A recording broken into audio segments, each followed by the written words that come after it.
Welcome, everybody. We're just going to give folks one more minute to get in, and then we'll get started.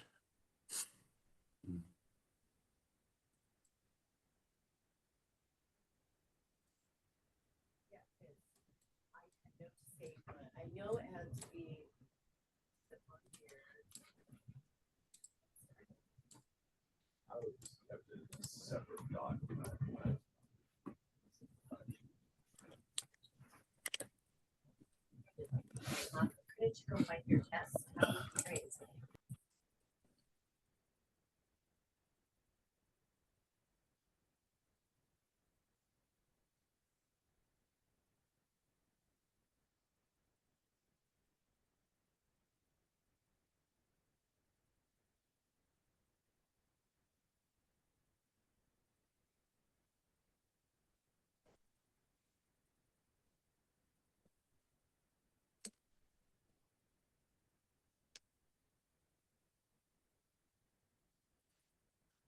All right.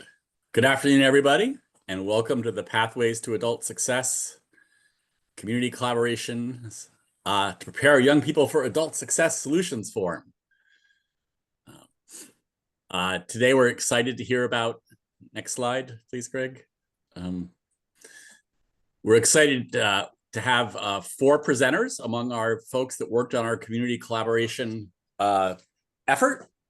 Folks are friends from Achieve Atlanta, National Louis University, Peer Power and Olympic Career Training Institute, and Partnership Gwinnett. Each of them will give short presentations followed by a brief Q&A. Then we'll wrap up with some discussion and sharing.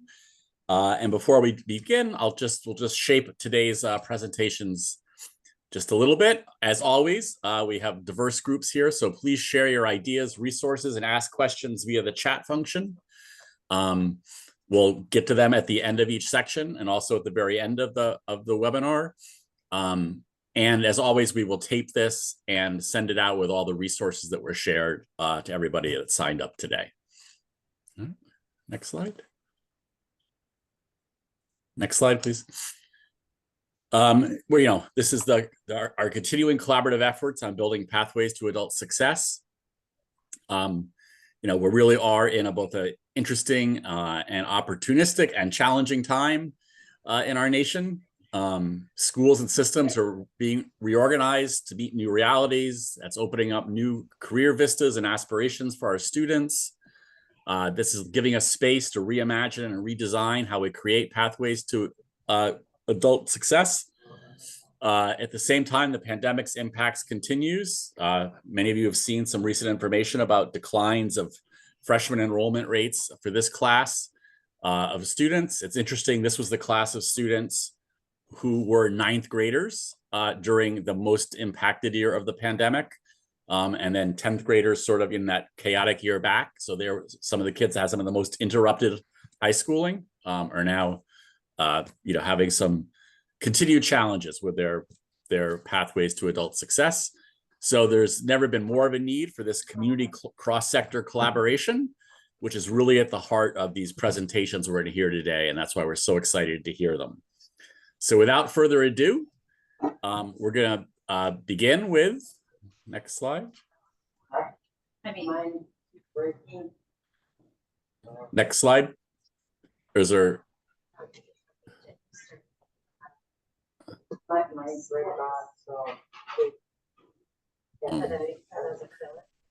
Charlene, wasn't there an intro slide? Sorry. Okay, so is Achieve Atlanta up first? It's Achieve Atlanta, yes. Okay, all right, we're gonna go to our friends of Achieve Atlanta, ask them to introduce themselves and share their findings. Hi, it's great to be with everyone today. My name is Femi Johnson. I am the Senior Director of College Access at Achieve Atlanta. I'm so happy to be here with everyone today. I wanted to thank Bob, Charlene, and Anne for everything that you all do, inviting us to present and also choosing us as a PSA grantee as well. I'm going to share a little bit of our FAFSA initiatives and programming that we did this year in response to the FAFSA fiasco that many of you are very familiar with. So just to kind of ground us on what Achieve Atlanta's pathway to adult success is, we are a college access organization, and we were founded because Georgia and Atlanta fall into the ranks of being the lowest rates of social mobility in the nation. And as you see, Georgia, nationally, a student that's born in the lowest quintile has 11.7% of moving up, and in Atlanta, it's lower than 4.5%. And so we were founded with the idea of addressing this disparity through a college degree, through post-secondary attainment. And we know that it's an important driver for upward social mobility. And so we're known very much for our scholarship, but we really focus on supporting students with college access, affording a degree, and successfully completing their degree as well. And as you'll see on the screen, and as many of you know, having a college education dramatically increases the likelihood of employment, and income to be larger, as well as, again, your quality of life and your social mobility. So we are hoping to address that issue, supporting more students, specifically Atlanta public school students, with a post-secondary degree. So our vision as an organization is that Atlanta is a city where race and income no longer predict post-secondary success and upward mobility, and we're actively fighting against many systems to achieve that. And our mission is to support Atlanta public school students access, afford, and earn post-secondary credentials. As the Senior Director of College Access, I sit over our public school partnerships, and also we partner with CAC and One Goal to support advising in all APS high schools. And so I just spoke about this. Here's a slide with some more of our cross-sector partnerships. So again, on the college access side, we partner with Atlanta Public Schools, CAC, One Goal. We also partner with Scholarship America, Community Foundation of Greater Georgia. And then we also partner with 11 higher ed institutions to support our students once they've graduated from high school as well. So as I said, essentially our project was supposed to be focused on increasing college access for students of color and students with disability. With the FAFSA rolling out, while we recognize that that is still a very noble cause, we wanted to really pivot to ensure that we were supporting students and family with this pivotal milestone that we know can be a barrier for many students in terms of pursuing their post-secondary degree. So in order to address the FAFSA fiasco, we pivoted our strategy, and we also had to keep in mind a couple of things while we did that. So the first was obviously the delayed and complicated launch of the Better FAFSA. So knowing that we had to change completely how we addressed FAFSA.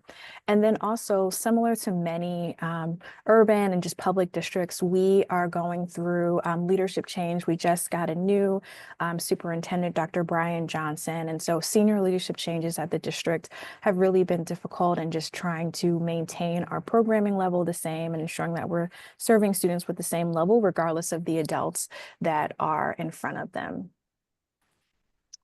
Our approach to the FAFSA completion was really multi-tiered, and we made both organizational change as well as department changes. And so we made adjustments to our scholarship policies and procedures. Typically in the past, our scholarship opens around the 1st of February. And we have events for students that are pre-qualified based upon the FAFSA. And this year, or this past year, we just changed our policies. And so we allowed students to apply even if they have not completed the FAFSA, knowing that we were going to have to ask them for it at a later date anyway. But we just didn't allow the FAFSA to be a barrier for our scholarship events or the students that we were in front of. With that being said, we also really doubled down on our marketing and communications. Our communications team, in partnership with our scholarship and affordability team, created a FAFSA landing page. We knew that there was not a lack of resources, luckily, in terms of the Better FAFSA, but we wanted to really streamline the resources, and then also make sure that we had local context resources available for our practitioners as they were helping students with the FAFSA. We also really emphasize the cost of inaction. And so just saying like, this is what you stand to lose if you don't do the FAFSA. And we really communicated that message at both the student level as well as with principals, and then further up with the district. Like, this is what, you know, your district kind of stands to lose if these students aren't supported with the FAFSA. We also continued our summer melt supports. And so in the past, we typically ran with CAC a summer melt campaign that utilized text messaging or a chat bot through Mainstay to provide summer melt nudges for students. We still ran our chat bot in the background this year, but we definitely took a more people-facing approach this year, in that we hired additional 10 interns to make phone calls, to have direct text message with students and reach out and say, hey, I'm a real person and I really want to help you, and how can I help you with this? And that was really important, not just for summer melt, but just helping students through the summer who maybe changed their mind. And, you know, and February, they said they weren't going to college, and now it's June or July and they want to go, and just ensuring that we have those supports available to them as well. During our summer melt supports, we have a great systems and operations team, and they were able to build us some improved dashboards in Salesforce and also in Tableau so that we could quickly and timely monitor where students were. We were able to identify specific buckets of students that we should be trying to reach. And then also we were able to cater our messaging based upon those areas that we identified. And then something I kind of touched on through all of this, but really is the secret sauce, is intentional data sharing across our partners. We are very fortunate in that we have data sharing agreements with both the district as well as our nonprofit partners. That really enabled us to have seamless conversations about students on the back end and really be able to like target, like, okay, I know that this person needs help with housing. Let's move them here. This person needs help specifically with creating an FSAID, like let's move them here, without students having to talk to this person and then being directed to someone else and having to retell their story. We were able to tell their story with the data on the back end, and that really was the secret to our success. We are really proud that this past year, 65% of seniors completed the FAFSA, which outpaces both the state and the nation, with 48% of seniors completing it in Georgia, in Georgia, and then should say 47% completing in the city of Atlanta. So we are very proud of our partnership. We know that we could not have really had these results without the data sharing agreements across our partners. We know that FAFSA was a huge lift for all of us, and we really feel like what yielded our best success was having those data sharing agreements and having also the monitoring with Salesforce, the dashboards, to not only just have the data, but to dig into it and have conversations internally and externally. That is it for me. Again, my name is Femi Johnson. I'm the Senior Director of College Access at Achieve Atlanta. If you have any questions, you can, I guess, feel free to say them now or in the chat. And here's also my email address as well, to feel free to reach out at any time. And I'll hand it back over to you, Bob. Thank you, Femi. That was wonderful. And, you know, it was really stood out, right, is both the partners involved and how the data sharing was critical, but also how you had, you know, these integrated scaffolded steps throughout the whole period to make sure basically students didn't fall off the track, right? And the data helped you both know where they were, but also figure out which partner, right, could be the one to sort of most appropriately drop out. And that's a very powerful way of making cross-sector and cross-partner collaboration sort of real, and not just sort of like, we have shared goals, but we didn't really work in a coordinated way. So I think that's a standout example of what that coordination looks like, and how a lot of it is very attention to a lot of details, but also multiple supports that is sort of, you know, centered on the student. Like, what multiple supports are students going to need, and how do we get them there in a coordinated way? So just a nice shout out for some good work. And if folks have questions, please put them in the chat or ideas, and we'll share those. And we can also bring back the discussion. Oh, here we go. We have a question from John Green. How is the Georgia Match Initiative? How does the Georgia Match Initiative enhance Achieve Atlanta's efforts? Yes, John, you must be local. So Georgia Match, just so everyone knows, is an initiative out of the Georgia Student Finance Commission.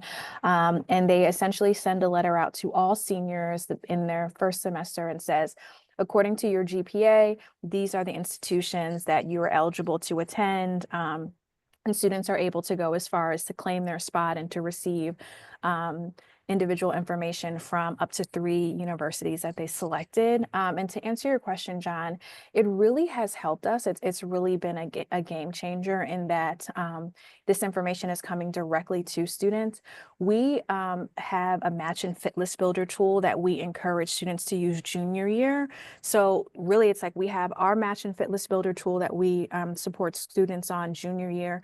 And then when they come back their senior year, that fall semester, they get another list. And so we are encouraging the districts and counselors to kind of overlay those 2 pieces of data.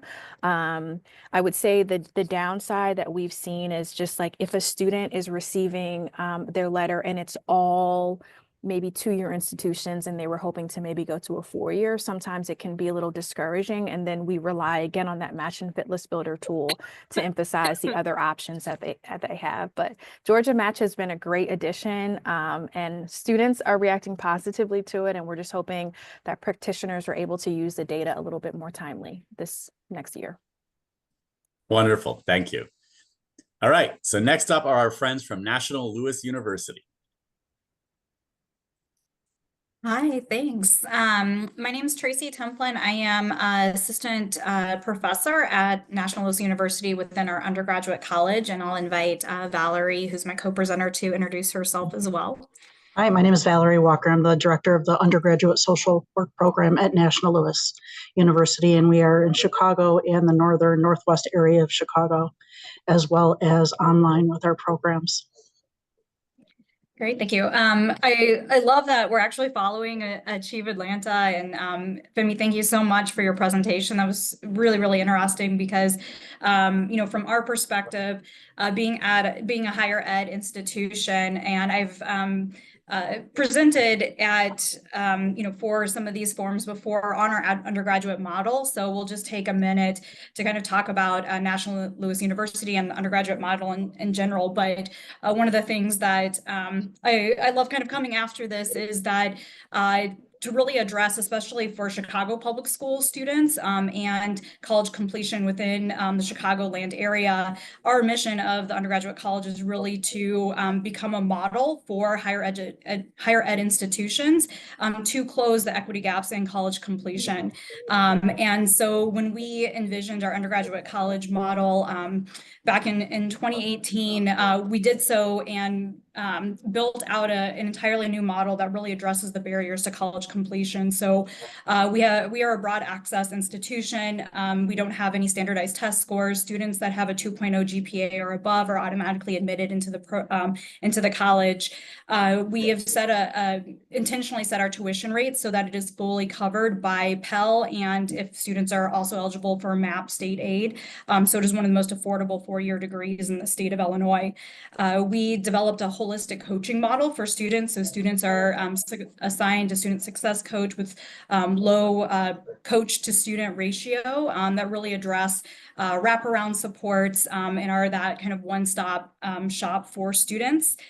We also have really intentionally designed our instructional model to have small class sizes with structured pathways for students, so they're not taking extraneous credit hours that don't count, and they're also in a classroom with faculty that are using data to inform their instruction, and there's really close collaboration between faculty and student success coaches. Of course, thinking about the PASS in general and our, the use of data, we've really tried to bring in a data-informed approach to instruction, coaching, and kind of all levels of the college.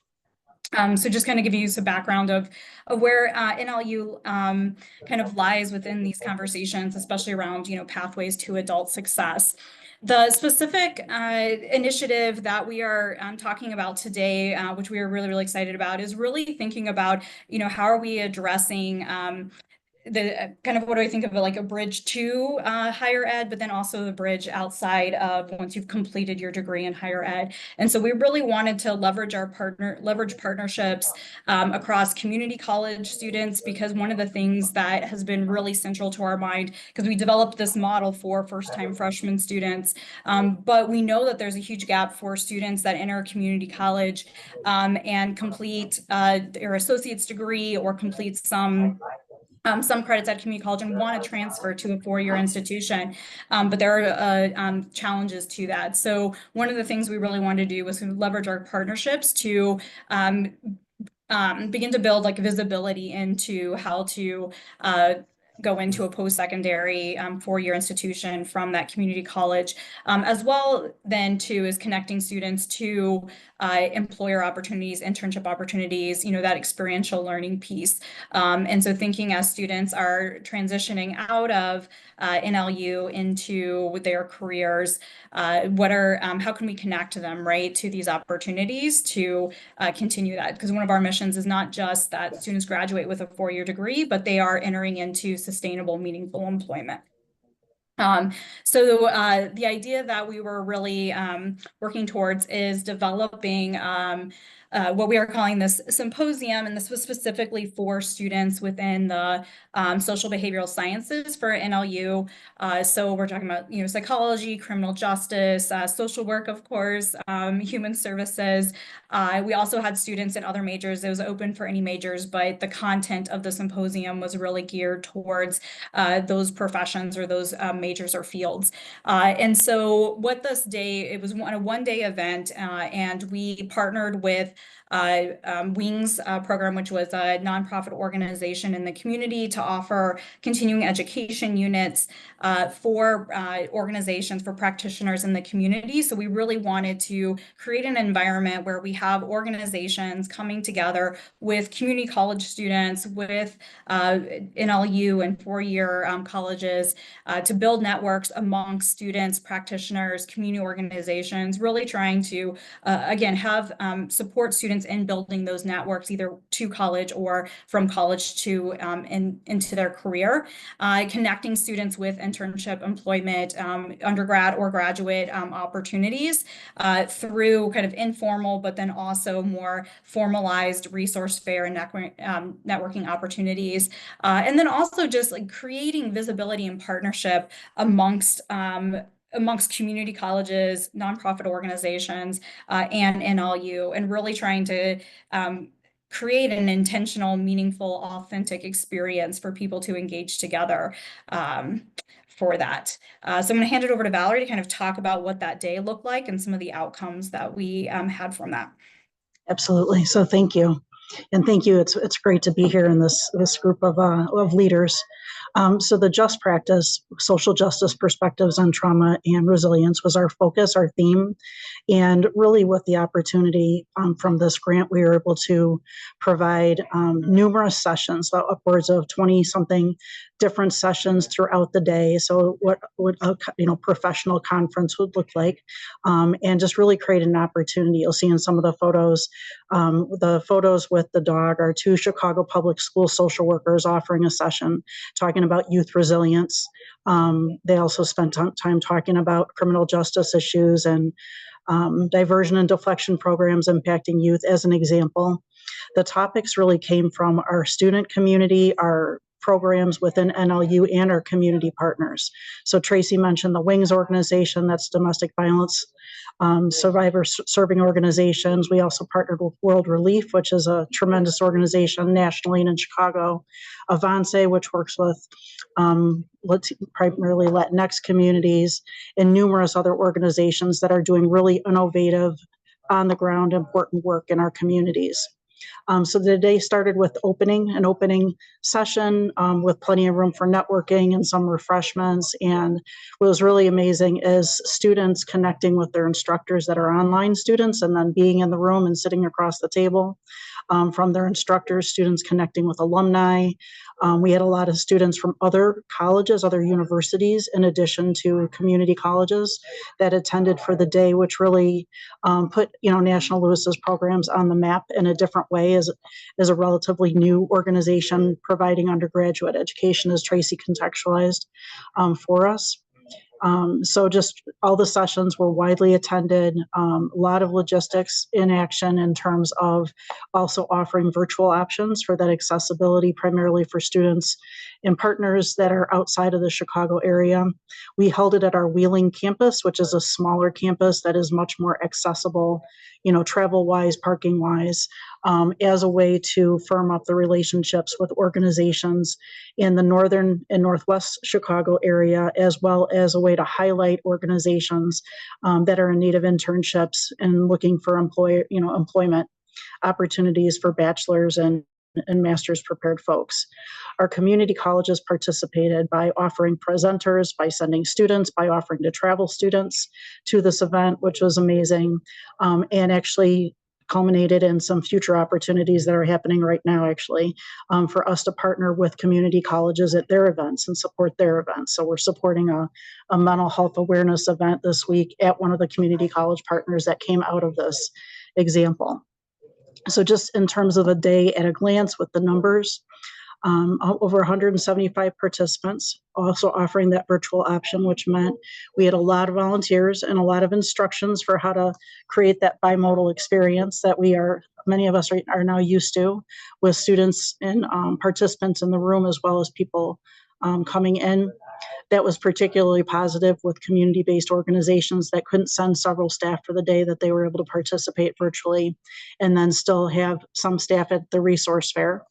We had 67 students across 9 different community colleges and universities, upwards of 69 practitioners across 35 different organizations. And so we'll show it with you some of who those organizations are, and then several presenters that are high-end, could have been doing this for a lot of money and did it because they appreciated our purpose of community building. They appreciated that as a not-for-profit institution, as an institution that's primarily focused on equity and access to higher education. We were able to bring in some really strong, vibrant speakers from across the Midwest to participate in this day.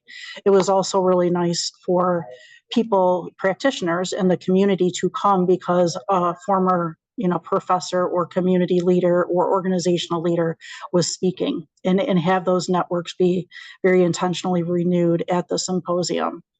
With our partnership with the Wings program and a lot of logistical time and resources, we've been able to secure continuing education units, but also evaluations. So from the actual evaluations, 98% of participants were satisfied or very satisfied. We've also had a lot of interest from that day for people wanting to partner with us for future events. That would be similar in terms of the community building focus.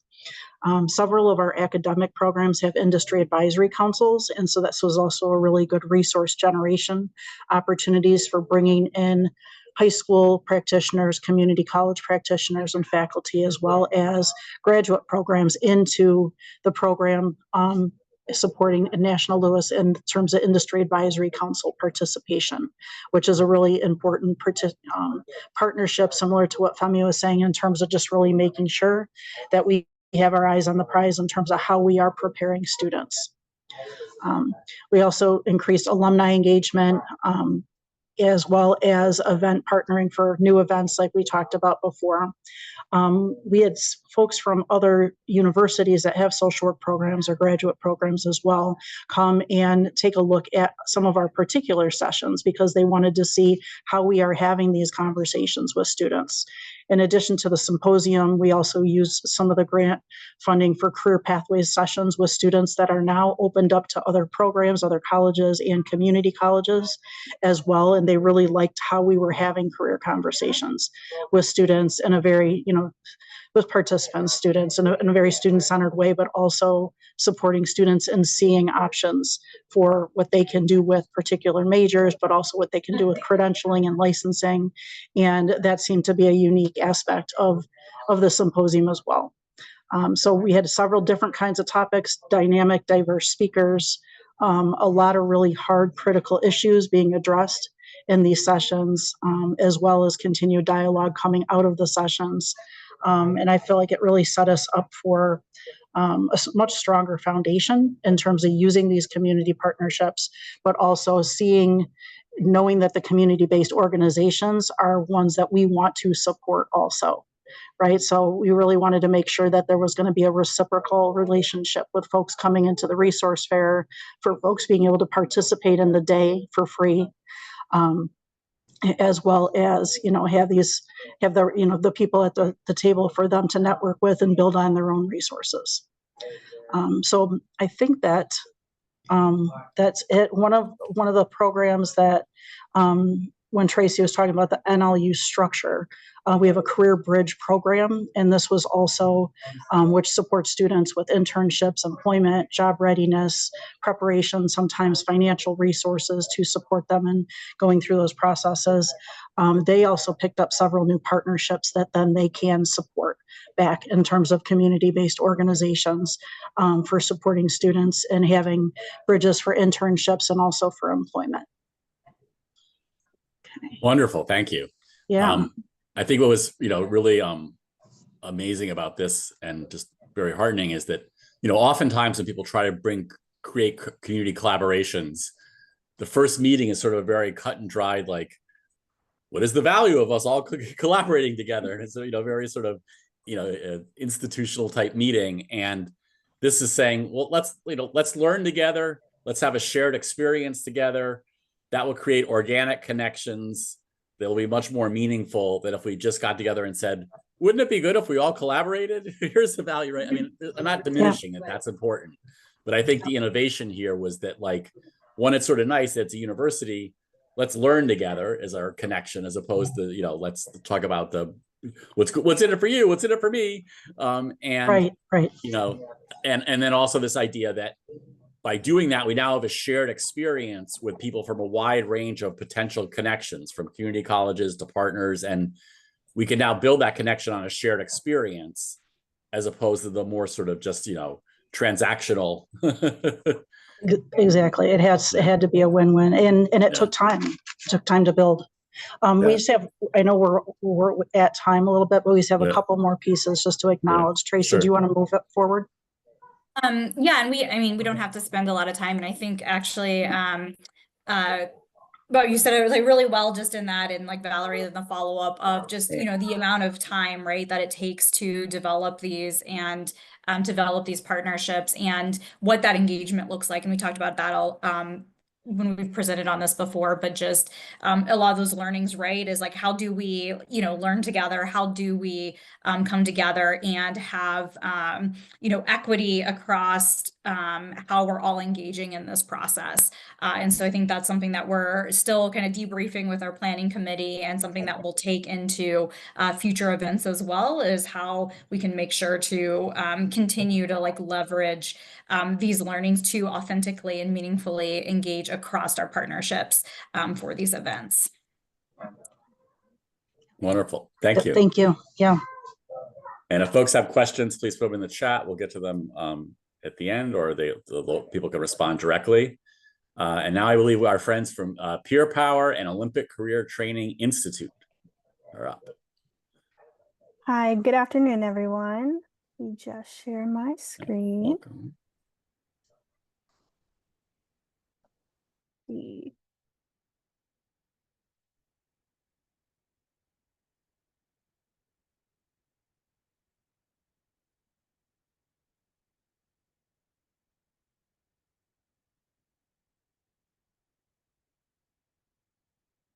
All right, so good afternoon, everyone. My name is Sydney Alojo. I'm the grants manager with Peer Power Foundation. It's my pleasure to be here with you all today. I will be introducing our Workforce Development Director, Marlon Ross. Since January of this year, Marlon has been the driving force behind our innovative youth workforce development program. His leadership and vision have been instrumental in shaping this initiative that supports justice-involved youth in Memphis, Tennessee. Under Marlon's guidance, our program has taken a holistic approach to workforce development, It combines both paid work experience, supportive services, occupational education, and leadership development as well.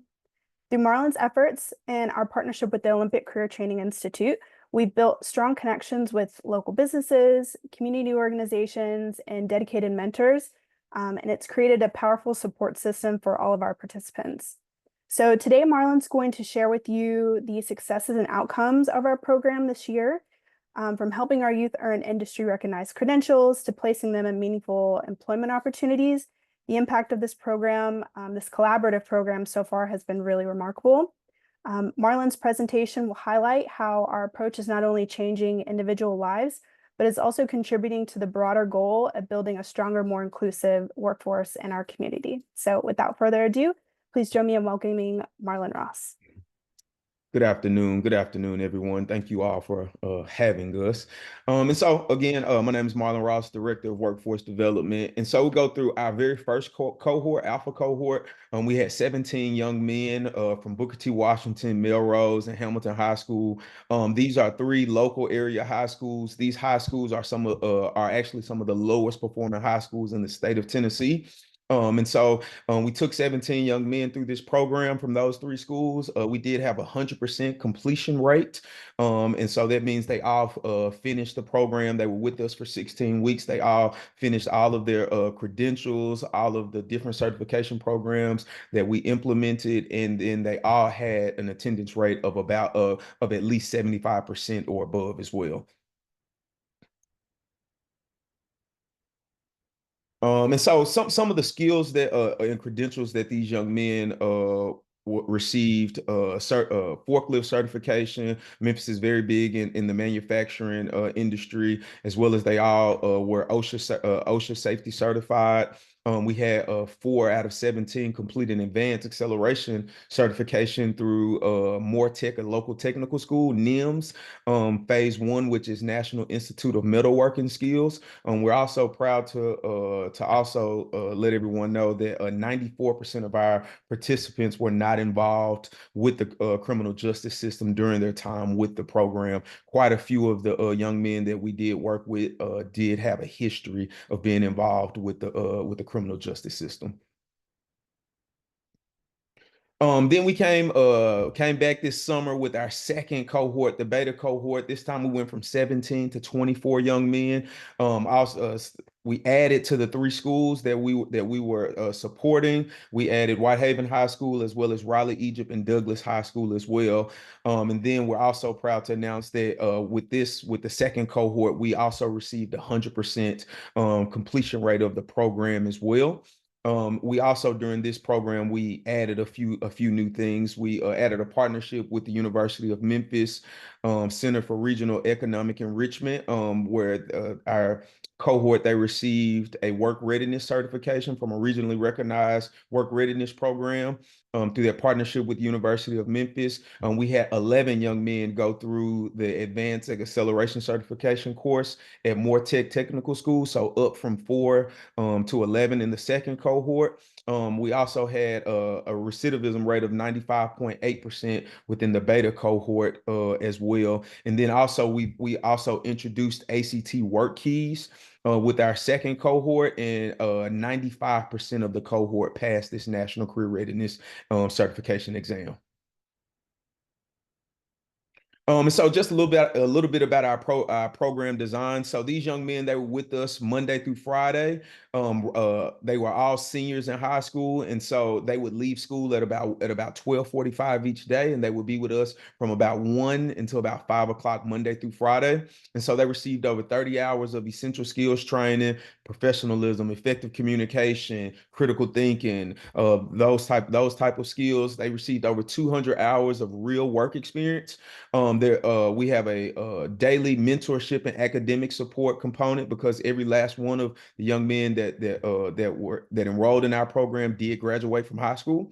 We also saw an increase in their school attendance. Our program, we specifically designed it to focus on reaching down and grabbing those students who struggle with absenteeism or just school just is not for them, is what they like to say. And so we specifically reach for that demographic of young people. Our program, we compensate these young people. We have to offer a different alternative if we're going to pull them out to deter them from other alternatives.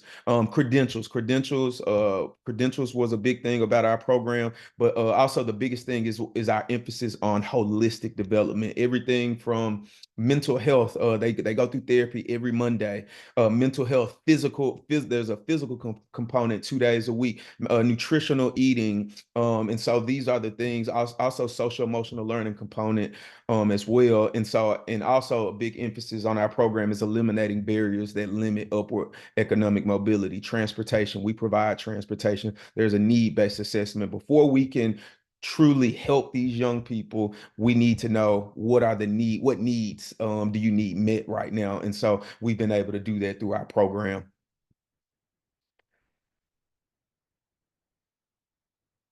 So here's a quick video of the program.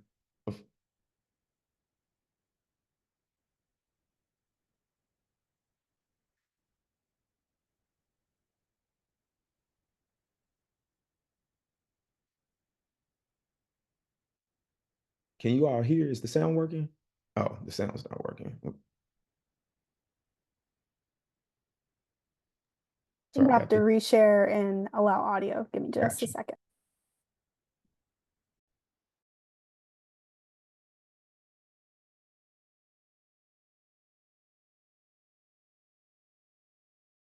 Facing a serious challenge. Our city has the highest rate of disconnected youth among all U.S. metro areas.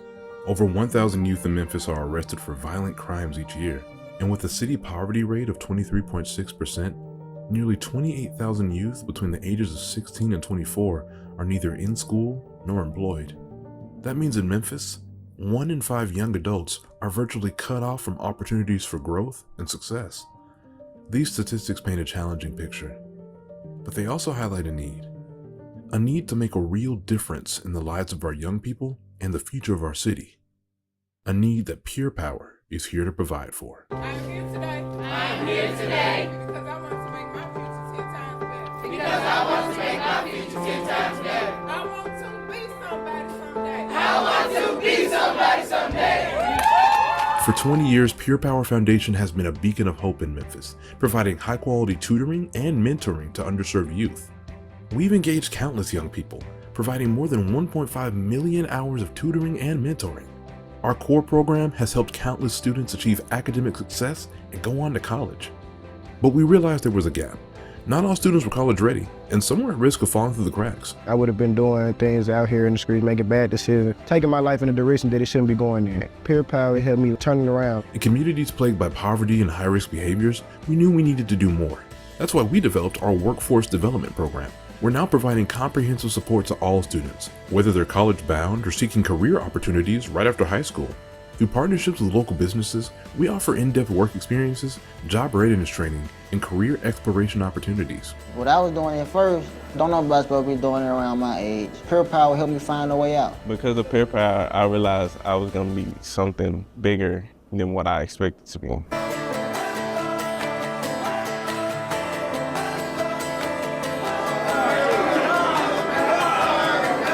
By addressing the holistic needs of our students, we're not just improving academic outcomes, we're preventing high-risk behaviors and empowering the next generation of productive, independent adults. Before I joined this program, I feel like my future was going to end up in jail. Because of this program, I found a new path for my future. Instead of getting these kids guns, you give them an opportunity to make some money, then what happens? It's a lot of hard-working young men.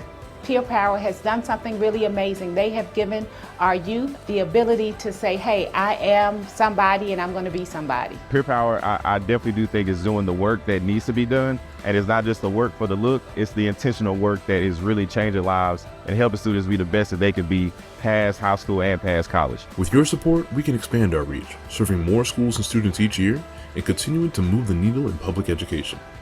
Together, we can unlock the potential of inner city youth and create a brighter future for Memphis. Together, we can inspire.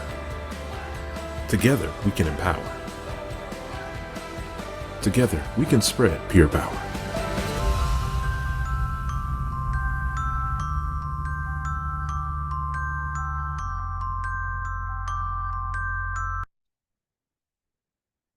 Memphis is facing a serious challenge.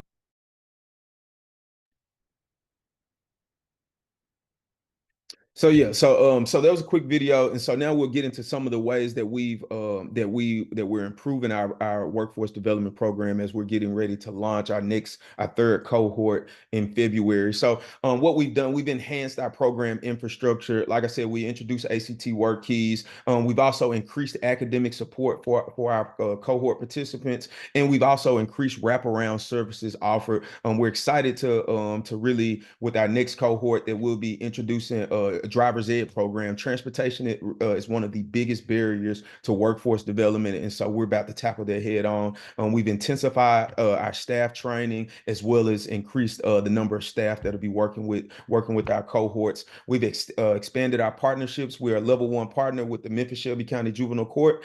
We're also a partner with our local Memphis Greater Chamber of Commerce, and we have extended our employer partnerships into construction, as well as facility maintenance, as well as facility restoration as well. And so what I've learned is work experience is the key to workforce development. And when I go in and talk to different business owners and things like that, they are very adamant about young people having work experience and also having those essential skills that they say are missing: professionalism, time management, and those things. And so our program, we put a heavy emphasis on those essential skills.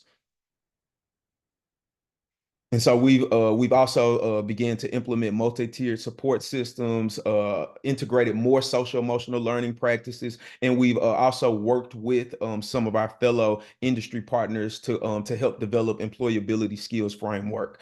And so in the future, we're really looking on putting more emphasis on early intervention and peer support, and also with just partnering with even more employer partners, industry partners, to help streamline training focus and increase work experience opportunities for young people. And then we're also enhancing our retention support program with 120-day post-program check-ins. And so there'll be a monthly check-in for the first for 12 months after program completion, where we'll also be continuously working with those industry partners who do offer full-time employment to our cohort participants, to still track and help those young men continue to grow in their careers.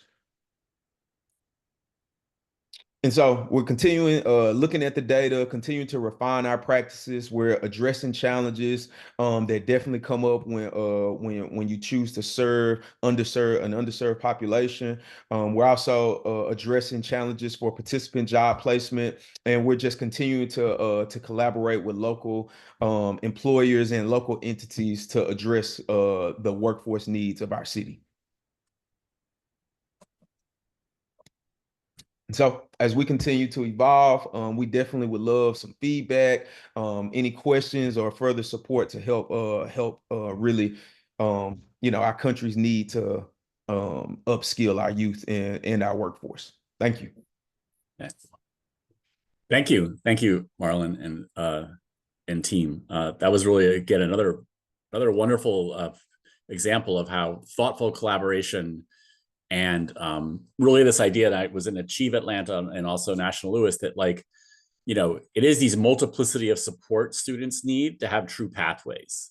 It's not enough just to say, well, yeah, here's during school day opportunity to learn how to drive a forklift.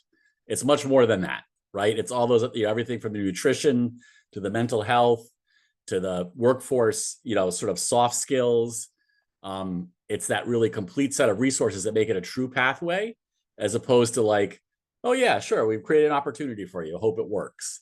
And I just think that everyone's been an example of like how much as a field I think we've been learning over the past decade, let's say, because I think a decade ago we'd be more like, yes, if we just create the opportunity, that's sufficient, and not recognizing that a true pathway is these multiplicity of layered supports. And as Marlon pointed out, that you're constantly iterating on.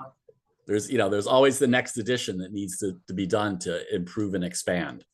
So I just think that was just a very nice example of like sort of the next generation of this work, and a very powerful model. And also at this point, one thing that just another shout out for Peer Power is like, this was sort of, building a new skill for the institution. You had a very well-proven effective model for a group of kids that's powerful. And this was like, no, we got to we need act 2 for a different group of kids. And, building that out is also not always easy within an institution. So.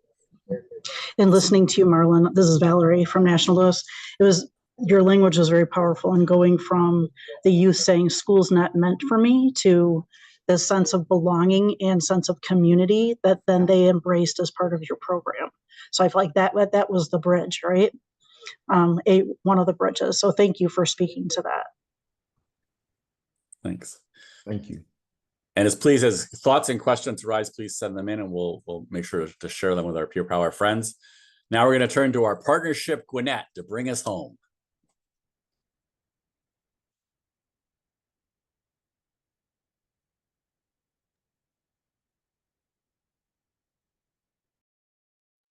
Hello, everyone.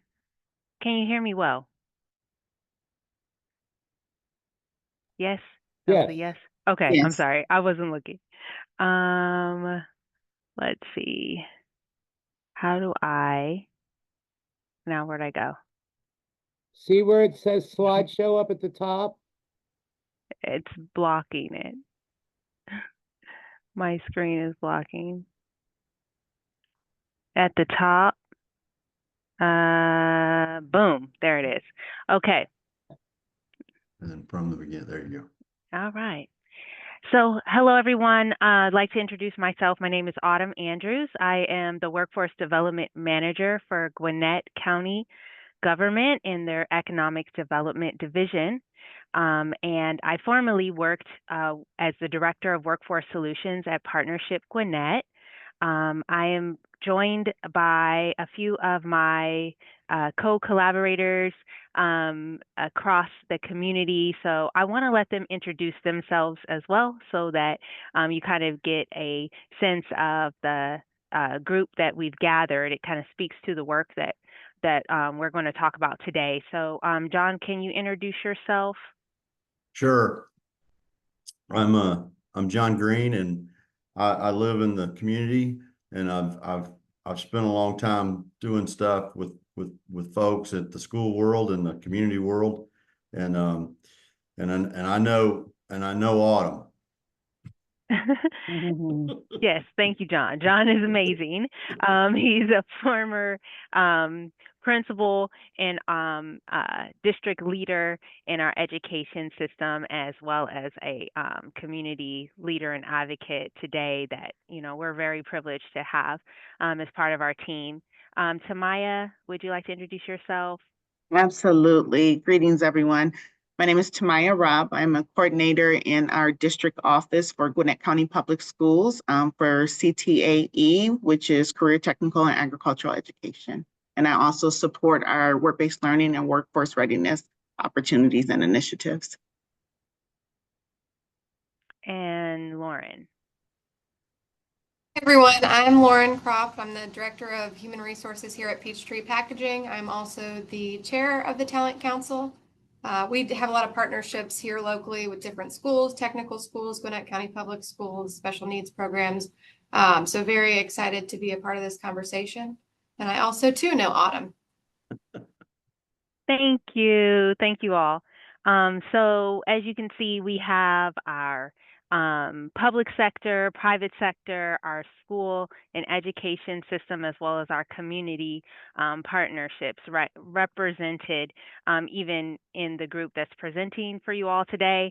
And so we're going to talk a little bit about how this type of cross-sector, cross-institution collaboration is the project that Partnership Gwinnett is working on. So first, also thank you to all the presenters that have already gone. You all are amazing. I'm so inspired in taking notes, and it is really what inspires the work that we're doing in Gwinnett County. And so first and foremost, Partnership Gwinnett is the economic development arm of the Gwinnett Chamber of Commerce. And so their goal is to really focus on economic development, which traditionally is all about recruiting companies to move into our community and helping those that are here expand. And what that means for our community is capital investment, more money coming into the community, as well as jobs and opportunities.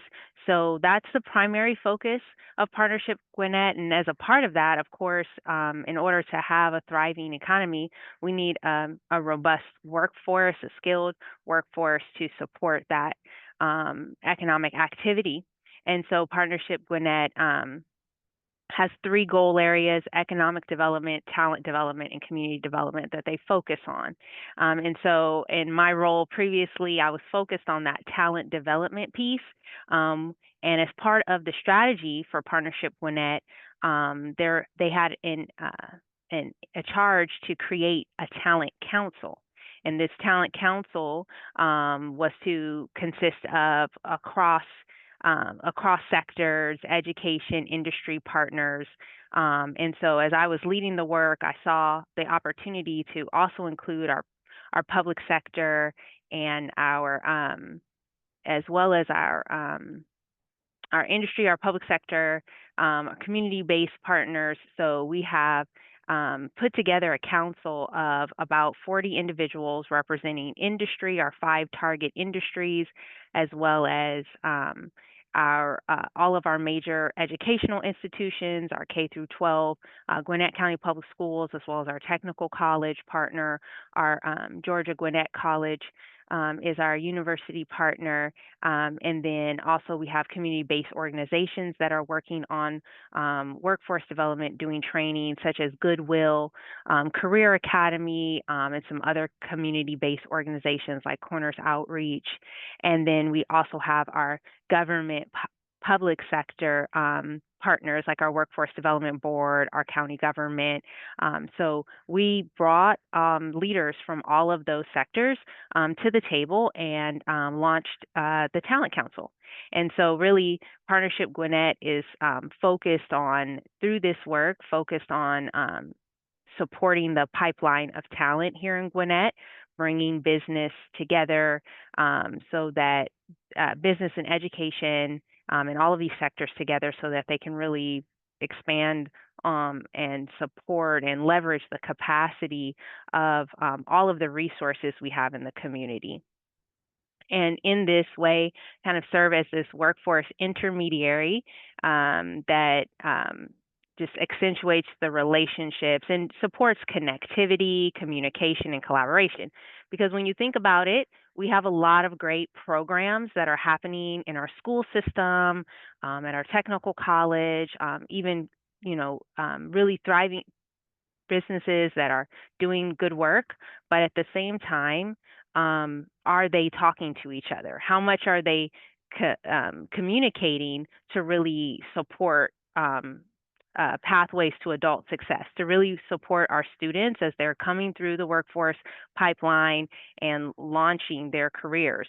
So that's where we saw this work kind of fitting into the Pathways to Adult Success Community Collaboration Challenge. And we wanted to kind of present this as a unique way of looking at how we support students, is really creating this community where we have a culture of collaboration across sectors. And so you would think that, oh, these things naturally happen, right? Even within education. Of course, the public school system is talking to the college and the post-secondary partners, but there may be some conversation, but there are plenty of opportunities to encourage even more alignment and communication. And then when you bring in industry to that same conversation, there's a lot of potential there. So I'm going to turn it over to John to talk a little bit about how we kind of started off. Once we brought the right people to the table, we really wanted to start by developing this culture. So, John? Okay.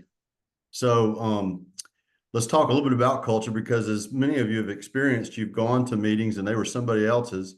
And oftentimes that's a effort in compliance. And then that may even be in your own institution or your own sector. And then hopefully you've at least had a chance to be at a cooperative meeting, and that is where you go to a meeting and you're representing you, or you're representing your entity or your sector, but you're not really part of a network of collaborators. You're not doing that from a shared perspective. You're doing it from a representation perspective. And so we spent a little bit of time on really trying to develop this we mindset, and it's a work in progress. And so I think we kind of go back and forth a little bit between cooperation and collaboration. And there's nothing wrong with cooperation, but we're truly wanting to be able to address and make the best situation with this collaborative effort. Let's go to the next slide. So basically, you start building this directional framework of a worker-centered ecosystem.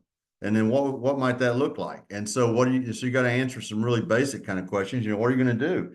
And what are you going to do annually, quarterly? So you begin to build this expectation for the folks in the talent council, as well as the partners that are all represented. How are you going to communicate?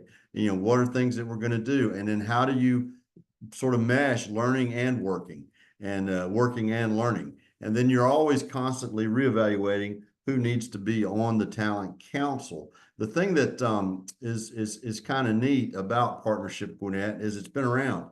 So we've been around for about 15 years, but we're really at a point now with our county is 1 million people. And so we have a very, very diverse, a very, very robust, and a very incredible community that attracts a lot of business, but it's a complex ecosystem. And so we want to make sure that we, you know, connect with everybody that's part of this ecosystem. One of the things that I wanted to make sure that we emphasize is we're continuing to be a work in progress. So listening to some of the, you know, established partnerships that are taking place, and whether that be Pure Power, or whether that be Lewis University, or, you know, those are all, you know, and Achieve Atlanta. So these folks are already operating at a level maybe that we're aspiring to be. So we're continuing to do that. So it's great to be part of this conversation. Let's think a little bit in terms of aspirationally what we're sort of focused on, and then we'll go to the next slide and kind of launch that for you. If you think about developmental learning, and you think about where we've, you know, coined the phrase, you know, early learning to career, birth to career, and all that, you know, birth to, you know, lifelong, and all that kind of stuff. You know, well, imagine meshing those concepts in a work environment. So where you're thinking about work literacy, you're thinking about work exposure, you're thinking about the quality of the work, you're thinking about experience with work and excellence demonstrated by the work. And all of that then grows into this ecosystem. So this becomes kind of just some thoughts that are emerging. This is in no way what a marketing page might look like, but you're capturing us in real time, sort of where we are in our evolution of this ecosystem, this worker-centered ecosystem. You know, we're fortunate to be in Georgia. We're fortunate to be in Gwinnett, and we really feel that we can, you know, we can do some design work that's not just beneficial for ourselves, but is also, you know, worthwhile to share with other communities. And so the work continues. And I would like, though, if Tamaya or you know, or Lauren would like to chime in, because we haven't allowed them to talk yet, and so and I can talk too much, and so I want to make sure I allow Lauren and Tamaya to have a chance to weigh in as we, you know, before we move forward. Absolutely. John, one thing I'd like to share is just to put some perspective into Gwinnett County Public Schools. So as we're talking about the cross-sector and that collaboration in our collective ecosystem, our school system serves over 183,000 students. And thinking in particular about the Pathway to Adult Success, we have roughly about 2,000 of those students in our work-based learning program. Last year alone, our work-based learning students earned over $7 million. And that's not with us having as much intentionality that aligns with our talent council and this level of collaboration. Our student population is so diverse. Most of our students come or represent 181 different counties and speak over 108 different languages. So the more that we as a school system have intentionality with the collaboration with our government, with our workforce, with our businesses, it creates opportunities for our students. And not only just workforce readiness and post-secondary opportunities, there's opportunities to engage in our curriculum structure. It's opportunities to engage in our classroom, so creating more relevancy to academics so they can connect it to opportunities that can propel them to whatever it is they want to do. And more particularly, our graduation for last year was just a little under 13,000 students. So the workforce is in Gwinnett County Public Schools for the state of Georgia, along with all of our other wonderful districts. But to have this level of collaboration and conversations about what our students need, what the workforce needs, and how it can propel education is making a significant difference. Thank you, Tamaya. And I know, Lauren, you have been very active along with your company, Peachtree Packaging and Display, in terms of being an industry, being one of our industry partners that's leading the way in terms of really getting in the weeds when it comes to workforce development and education. It's not just up to the educators in the schools. You really have gone outside of your walls to build those partnerships. And I know you recently created a video and talked a little bit about your collaboration with GCPS. Do you want to share a little bit about that? And it's kind of related back to the Talent Council in terms of building off of this momentum of this cross-sector collaborative culture.